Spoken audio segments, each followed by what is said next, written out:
Chapitre 3. Le petit homme en uniforme, devant l'attention de leurs regards conjugués, se ratatina aussitôt dans son plastron comme une tortue dans sa carapace. Une tortue, oui, c'est tout à fait ça. Songea Myrdat alors que le steward sortait une tête prudente, légèrement penchée, au bout de son cou étique, et les fixait de ses gros yeux globuleux. Tortue qu'on aurait gratifiée d'un calot aux armes de la Transcontinental Railway Corporation. Autant le commissaire habitait son uniforme, presque trop, comme si ce dernier était trop étriqué pour le contenir, autant celui-là paraissait avoir été glissé dans son costume, comme un Bernard l'ermite dans sa coquille. « Tout à fait, mon petit bonhomme !» déclara aussitôt de Chris Cognard, volubile. « Ma modeste personne !» il pivota vers Myrdat pour la désigner des deux mains. « Et ici, devant vous, en chair, en os et en métal, la seule, l'unique, la véritable Myrdat de Badcastle, dont le nom fait fuir les démons la queue entre les jambes jusqu'au 9e cercle de l'enfer. » Myrdat, qui avait retenu une grimace quand il avait prononcé le mot « métal », conserva le silence. Les énormes yeux du steward aux allures de tortue passaient de l'un à l'autre avec un certain ahurissement, tel un dormeur égaré au croisement de quelques rêves particulièrement délirants et potentiellement redoutables. « Quoi encore ?» l'interpella le commissaire sur un ton d'incompréhension. « Vous en faites une tête, votre sainteté, moi qui essayais d'être gentil. » Myrdat lui lança un regard et réfrigérait un glacier. « Vous devez manquer de pratique. »« Oh, ça, c'est méchant !» protesta le Chris Cognard avant de se détourner, boudeur. Il jubilait, c'était évident. Myrdat, elle, bouillonnait.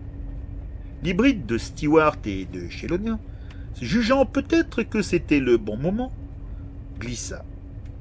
« L'aiguilleur voudrait vous rencontrer avant que vous ne commenciez vos investigations. » L'aiguilleur, songea Myrdat, qui traduisit aussitôt, le responsable du train, le plus haut gradé dans la hiérarchie de ce monstre de métal qui les transportait actuellement.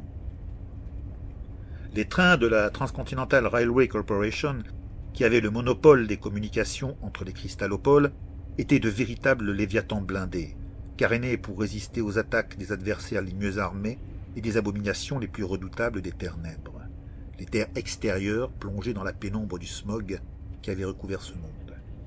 Hérissés de tourelles défensives, équipées de canons électriques ou plus conventionnels, tractés par leurs colossales locomotives aux moteurs alimentés par le licanium, les gigantesques convois traversaient, sur leurs rails magnétiques Tesla, la désolation des terres dévastées. Alors même que lui venait cette pensée, le regard de Myrdat glissa vers la baie qui s'ouvrait derrière eux dans la marqueterie qui habillait le blindage des parois.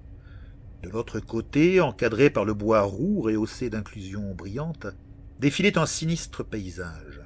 Une morne plaine de terre sombre, nue, comme asséchée, dont la noire monochromie n'était troublée que par d'étranges étendues de mousse luminescente à la teinte indéfinissable, qui semblaient échapper au spectre chromatique de ce monde. Par endroits, la mousse prenait de l'ampleur, de l'exubérance, de la hauteur, jusqu'à former d'inquiétants bosquets qui tenaient autant du végétal que du minéral. À d'autres, il se levait en véritable forêt aux formes fantasmagoriques qui éclaboussaient les alentours de leur halo de lumière spectrale. Le licanium. Cet organisme qui s'était répandu sur le monde en même temps que le smog depuis la déchirure à la fin de la guerre de 1870-71. Qui avait causé la déchirure ?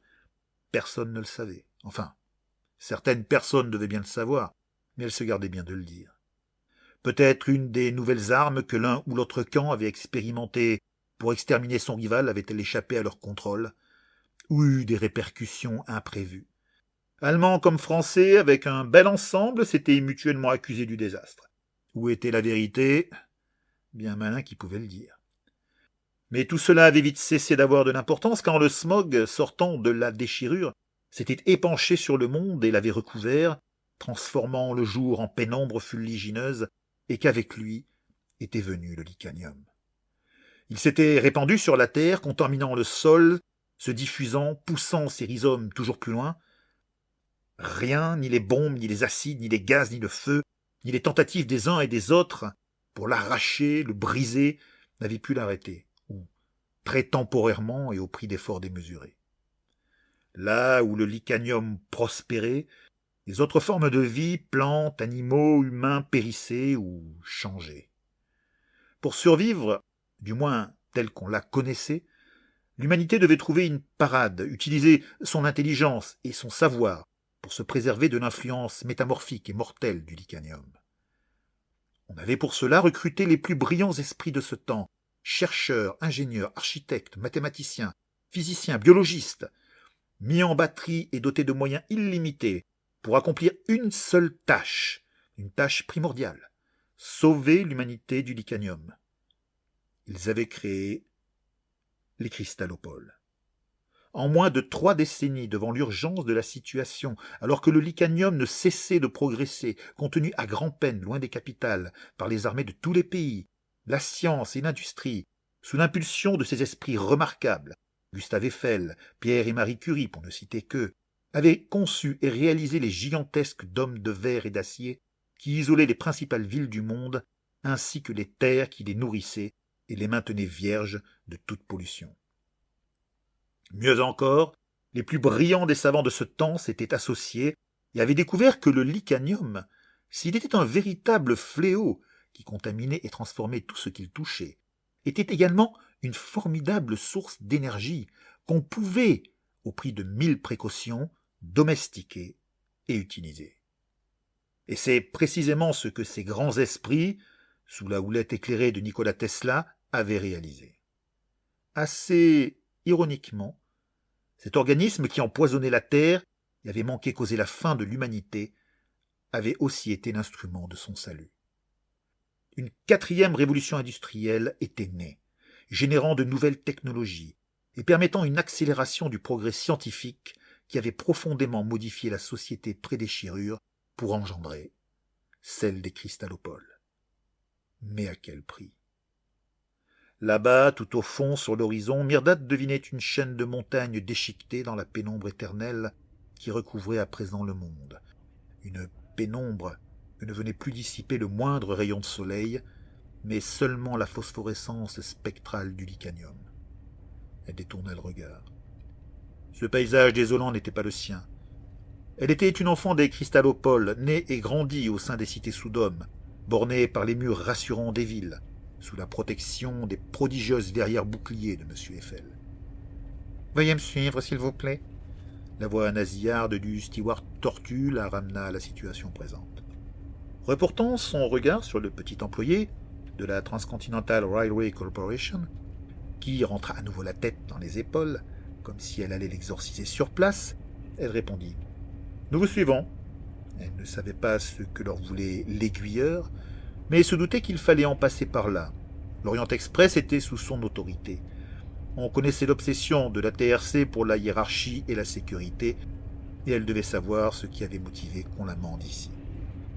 D'après ce que lui avait dit Jorg, un meurtre avait été commis à la gare de Constantinople. On craignait qu'un démon en soit responsable.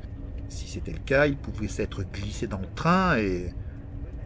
Quand elle avait demandé pourquoi il l'envoyait elle, plutôt qu'un de ses sœurs ou frères, Jorg lui avait appris que ce train, le plus fameux des trains, l'Orient Express, en plus de transporter son lot de nantis et d'oligarques, la crème des cristallopoles, embarquait cette fois Aïda Aronova, une des divas les plus en vue du moment, devait donner un concert à l'opéra de Neo Lutetia devant tout le gratin de la cité. Myrdad lui avait demandé pourquoi il n'avait pas envoyé un autre inquisiteur. Jorg lui avait répondu qu'elle était la seule à la hauteur de cette tâche. Helena, son amie, et la seule capable de rivaliser avec elle, après leur dernière mission, n'était pas en état d'assurer celle-ci. Flattée, elle avait donc quitté Neo Lutetia, avait gagné Constantinople, et y avait embarqué dans l'Orient Express. Cette pensée en amena une autre. Si Jorg l'avait sélectionnée, elle, son meilleur élément, sa pupille, comme disaient les médias, était-il possible que cet insupportable Chris Cognard qui avait défoncé la porte de son compartiment, fait éruption dans son intimité et, depuis, ne cessait de l'horripiler avec ses manières de soudard, attrapé dans les caniveaux des plus bas quartiers de Neo Lutetia, soit la fine fleur de la Crispole? Si c'était le cas, l'opinion qu'elle avait de cette dernière, déjà guère reluisante, venait encore de baisser d'un cran. Et en pendant de porte. « Le battant de votre cabine a été abîmé, inquisitrice Myrdad. Je devrais le signaler à l'aiguilleur. » Le petit steward tortu avait murmuré ces mots du bout des lèvres comme s'il craignait sa réaction. Myrdat ouvrait la bouche pour protester et affirmer que ce n'était pas elle qui était responsable de cette dégradation, mais elle fut prise de vitesse. « Elle cache bien son jeu. Ses cures ont augmenté avec leur marbre artificiel. Ils ne mesurent pas leur force. » Myrdat reçut ces mots comme un coup de fouet. Elle pivota vers le Chris Cognard, tel un serpent prêt à mordre, pour lui lancer un regard assassin. Ce dernier, avec un sourire narquois, lui tourna le dos et emboîta le pas à leur guide qui s'éloignait déjà, non sans ajouter, comme si les paroles du commissaire lui avaient insufflé un courage qui lui manquait. « Les réparations seront facturées à l'église. » Myrdat ravala sa rage. Prenant une grande inspiration, elle emboîta le pas du petit employé et de son nouveau partenaire.